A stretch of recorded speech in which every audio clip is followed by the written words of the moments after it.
Félix Peña es un hombre que ya es una marca en el Mercosur en la integración, pero además es vicepresidente del CARI y además ha sido uno de los miembros fundadores del Mercosur. Ha trabajado en la integración desde prácticamente toda su vida profesional. Yo recuerdo un libro muy antiguo con Celso Laffer que también hablaba de la integración de los dos países. Pero eso no es poco. También es, y muchos que van a estar viendo esto lo saben, un gran profesor. Así que la primera pregunta, Félix, es, ¿y el Mercosur? ¿Qué está pasando?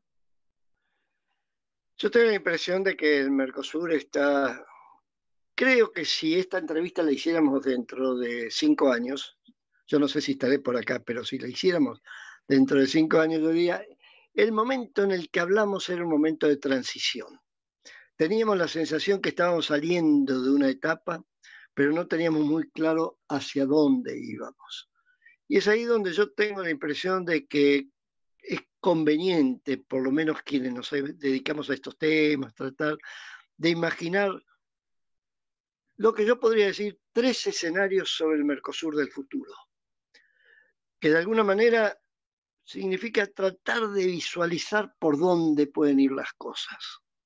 Un primer escenario es de que el Mercosur sigue como está, no se toca el tratado y dentro de las imperfecciones del tratado se desarrollan con inteligencia acuerdos que signifiquen introducir en la metodología de la integración del Mercosur lo que podríamos llamar jeitinhos, como dirían los brasileros, formas de encararlo que no sean contrarias al tratado, pero que no necesariamente tengan que ajustarse a fórmulas teóricas, dogmáticas de cómo hacer las cosas. Esa es la primera solución.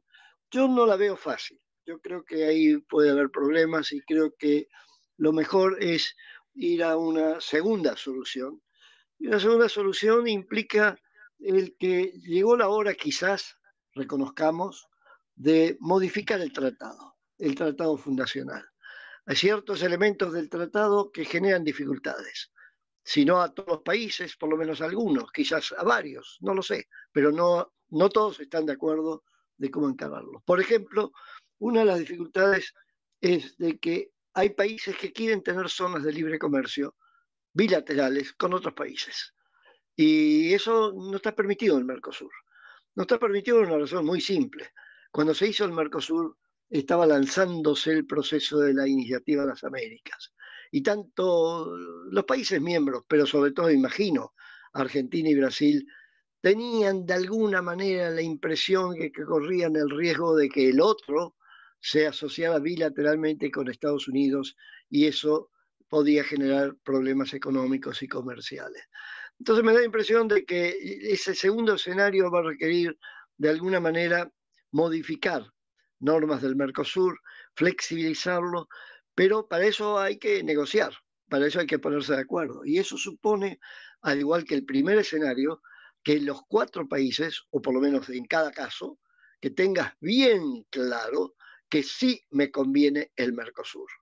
En el Mercosur, interpretado para algún escenario y para el otro, como la idea de trabajar juntos con nuestros socios. Caso que eso no fuera así, viene el tercer escenario. Y el tercer escenario es muy simple. Es un escenario que ha sido acreditado en los últimos tiempos y que tiene un nombre código que se lo puede utilizar. Brexit. ¿Qué quiere decir esto? Hermano, si no te gusta el Mercosur, te vas. ¿Qué fue lo que los europeos le dijeron a Gran Bretaña o fue lo que Gran Bretaña le dijo a los europeos? Y bueno, te vas, denuncias el tratado. Lo único de mencionar estos escenarios y termino es de que la experiencia del Brexit pone de manifiesto que irte te podés ir, pero ojo que el irte también tiene un costo, porque ahí descubres que en el fondo estás asociado a los otros porque sus sistemas económicos y comerciales están compenetrados, están vinculados, están integrados. Es lo que hace años, en los momentos fundacionales de estos procesos de integración, Jean Monnet llamaba las solidaridades de hecho. Esto es, estás encadenado, hermano. Te vas, pero no es fácil. Así que esa es mi sensación, que yo creo quizás como conclusión de esto que dije, es que ha llegado el momento que le digamos a todo el mundo bien claro de qué se trata. ¿Mm? Si no nos conviene, te vas. Si nos conviene, pero no como está, modifiquémoslo. Si no logramos modificarlo, bueno, de vuelta te podés ir. Y si descubrís que finalmente lo podés hacer sin tocar el tratado, sin tener que hacer un tratado nuevo, etcétera, hagámoslo. Ese sería mi comentario. Félix, usted recordaba muy bien el antecedente de la Unión Europea con el Mercosur, que precisamente lo habrán tenido en cuenta los negociadores al principio. E incluso el Brexit, que el Brexit se votó, en todo caso, un referéndum para la salida, cosa que no estaría ocurriendo en un hipotético caso en la Argentina. La pregunta, Félix, es la siguiente. La sociedad política argentina creó el Mercosur en su momento, desde Alfonsín para acá, igual que los antecedentes de la Unión Europea, que eran mucho más que una unión económica. Eso, usted nos está explicando, ¿dónde vamos a ir después? ¿A dónde podríamos ir después en un una hipotética salida del Mercosur? Yo quiero dejar bien claro algo. Yo analizo siempre, y es lo natural, el Mercosur desde una perspectiva de mi país. Y asumo que mis amigos de los otros países lo están haciendo de la misma manera. Yo no encuentro ningún motivo por el cual, tal como está el tratado, debiéramos irnos. Argentina no es el país que quiere hacer un acuerdo de libre comercio con Corea del Sur, aunque sea bilateral, o con tal país o tal otro.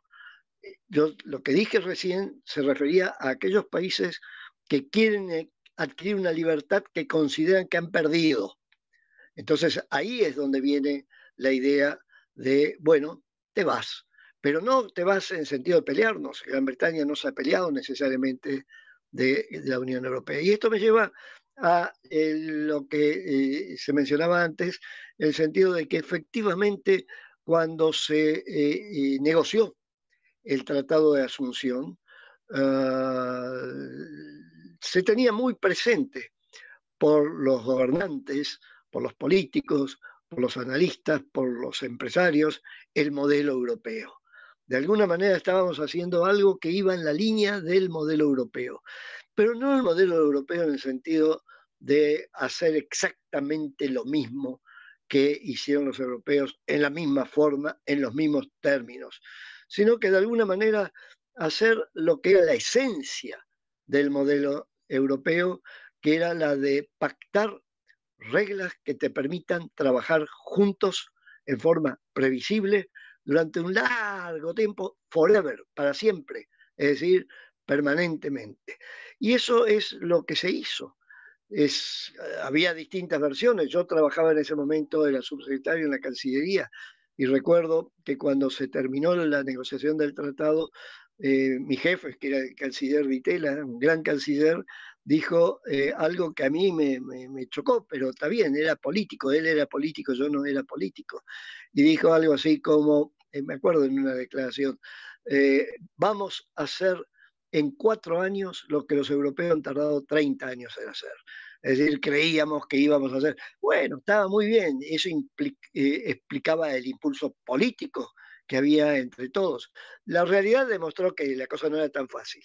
Y hoy en día, y termino, cuando te dedicas a tratar de enseñar sobre este tema, explicas a quienes te escuchan, hermano, no hay una fórmula única de cómo hacerlo. Lo tienes que hacer de una manera que funcione. Es lo mismo que si le tratas de explicar a alguien en qué consiste el matrimonio. Es decir, si te vas a casar, bueno, no hay una fórmula única, pero lo que sí tienes que tener en cuenta es que ciertas cosas deben lograrse y mantenerse. La confianza mutua. Y eso es algo que a veces se tiene la impresión que se ha ido perdiendo en el Mercosur. Félix, la última pregunta. En este matrimonio de cuatro, que es el Mercosur, o por lo menos cuatro, no sabemos si más, usted es una opinión que lo escuchan en en las cuatro partes del matrimonio, ya sea a nivel político, ya sea a nivel de las sociedades. ¿Cuál sería el consejo en estos momentos para ese matrimonio cuádruple? En este momento el consejo sería el que le daría en mi país, a nuestra gente, a nosotros, y creo que habría que dárselo a nosotros también, que es, comencemos por encerrarnos un poco, no mucho, un día, la pandemia ayuda, un día, a preguntarnos, ¿nos conviene esto sí o no? Si llegamos a la conclusión que nos conviene, entonces encontremos los jeitinios para poder seguir trabajando juntos, partiendo de la base que tienen que ser jeitinios acordados por consenso. Nadie es tan grande, ni Argentina ni Brasil, para imponerle a Uruguay y Paraguay de cómo hacerlo. Entonces, si llegas a tener ese tipo de acuerdo, lo demás es habilidad negociadora. Y es todo un tema central.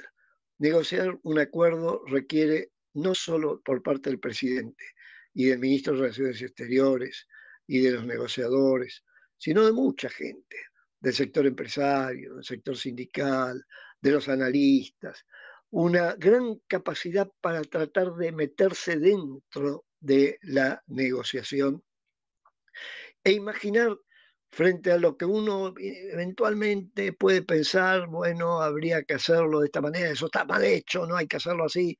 Pensar que alguien se para al lado de uno y le dice, muy bien, hermano, ¿y vos cómo lo harías? Es decir, siempre que entres a criticar algo, tenés que decir cómo lo haría yo si hubiera que hacerlo. Y ojo, no lo digas según lo que dicen los libros de texto. No lo digas según lo que es la idea de lo que es conveniente. Hacelo a partir de un razonamiento tuyo de cuáles son los pros y contras de trabajar juntos con nuestros vecinos o cuáles serían los contras de pelearnos y separarnos de nuestros vecinos. Y termino con un ejemplo. En este momento está muy en discusión el tema de la posibilidad de negociar acuerdos de libre comercio en forma individual. Bueno, hay un país que estaba llamado a ser miembro del Mercosur, que fue invitado a ser miembro del Mercosur, y conozco personalmente el tema por haber participado personalmente en las conversaciones con ese país hermano, que es Chile. Y en el fondo el argumento era, no te conviene irte. Y el argumento de Chile era, sí me conviene irse y probablemente porque ya tenían en mente lo que fue luego su primer acuerdo de libre comercio con Estados Unidos. Y hoy Chile, salvo cosas circunstanciales, está tan o más integrado a nuestro país que los otros socios del Mercosur. Es decir, de muchos puntos de vista podemos considerar en serio que Chile es miembro del Mercosur. ¿No será eso un anticipo del tipo de acuerdos que deberíamos tratar de negociar con nuestros socios latinoamericanos, incluyendo los de la Alianza del Pacífico? Bueno, es una pregunta que conviene sentarse a reflexionar sobre ella. Félix, no me falló, como un gran profesor nos abrió todos los escenarios que puede haber, así que eso, una voz necesaria para este momento, eso se lo agradezco mucho, se lo agradecemos. El Cari es su casa, así que yo no lo voy a agradecer por el Cari, pero sí le agradezco por las personas que lo van a estar viendo, porque es una voz necesaria. Félix Peña, muchísimas gracias. Muchas gracias, gracias.